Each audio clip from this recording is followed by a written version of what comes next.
नमस्कार साथियों।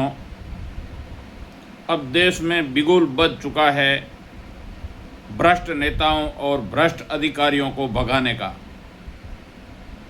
जो भ्रष्टाचार करते हैं, जो जनता के पैसे खा करके बड़ी बड़ी कोठियां बनाते हैं, बड़ी बड़ी गाड़ियां लेते हैं, बहुत सारी ज़मीनें खरीदते हैं, बहुत सोना खरीदते हैं और ऐसा आराम करते हैं, ऐसे भ्रष्ट नेताओं और अधिकारियों के खिलाफ अब भारत में बिगुल बज चुका है।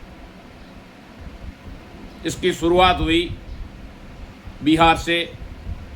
बिहार के भरत भूषण तिवारी 2-4 सालों से ऐसे भ्रष्ट तंत्र के खिलाफ लड़ता लड़ता शहीद हो गया और उसको जब तक उसके हाथ में पिस्टल होती है तब तक पुलिस वाले गोली नहीं चलाते हैं, और जब वह हथियार फेंक करके पुलिस के पास में आके निहत्था खड़ा होता है तब वो गोलियों की बौछार कर देती है और उसको शहीद कर दिया जाता है। देश के लिए लड़ रहा था, हर समाज के लिए लड़ रहा था, गरीब के लिए लड़ रहा था। लेकिन इस देश में किसानों, गरीब मजदूर के लिए लड़ने वाले को कभी ये बड़े नेता नहीं बनने देना चाहते हैं। ईमानदार व्यक्ति को कभी भी ये आगे नहीं बढ़ना देना चाहते हैं।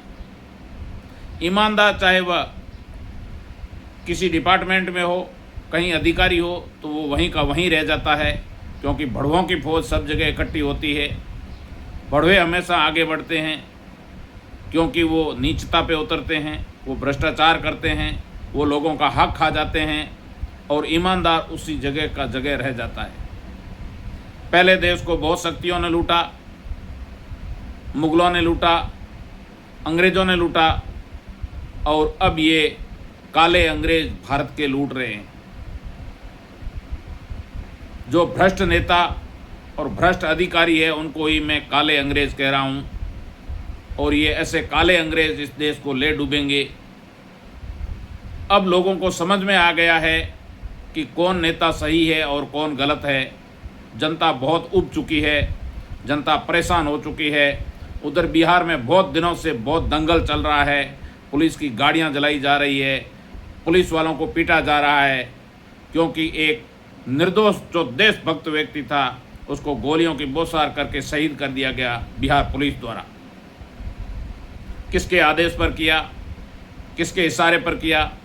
उससे एक दिन पहले सम्राट चौधरी ये बोलता है कि कोई हथियार से मेरी पुलिस को डराएगा तो उसको जिंदा नहीं छोड़ा जाएगा। अब आज जंतर मंतर पे ये स्थिति चल रही है।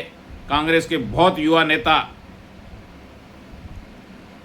बैरिकेड्स वगैरह सारे तोड़ के अंदर घुस गए, और उधर नाचना बांध पर सारे गुर्जर समाज के लोग लठ लेके खड़े हैं।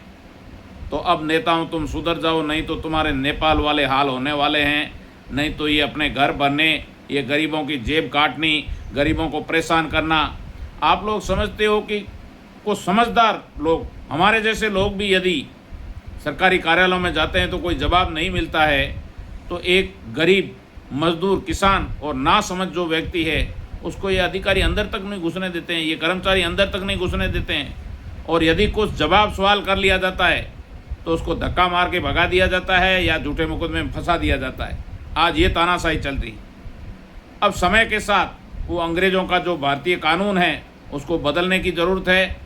सारे देश के युवाओं से आह्वान है, तैयार हो जाओ और सब एक दूसरे से मिलके, एक दूसरे से नंबर लेके और एक तारीख तय करके इन नेताओं को सबक सिखाओ, तो देश बच पाएगा। नहीं तो देश बिक चुका है। देश के सारे सरकारी डिपार्टमेंट बेच के ये खा चुके हैं। अब बची खुशी जो किसानों की, मजदूरों की, गरीबों की जो ज़मीनें हैं उन पर इनकी नज़र टिकी हुई है, और ये बड़ी बड़ी कॉरपोरेट कंपनियों और उद्योग के उनके जो मित्र हैं उनको दे रहे हैं। और आने वाले समय में आपकी आने वाली पीढ़ियों के हाल बहुत बुरे होंगे। नहीं तो आप तैयार हो जाइए जंग लड़ने के लिए। बिना जंग लड़े कभी भी सुधार नहीं हो सकता, कभी भी बदलाव नहीं हो सकता। बदलाव लाने के लिए क्रांति की ज़रूरत है, और क्रांति में खून पसीना बहाना पड़ता है, खून पसीने के साथ खून भी बहाना पड़ता है।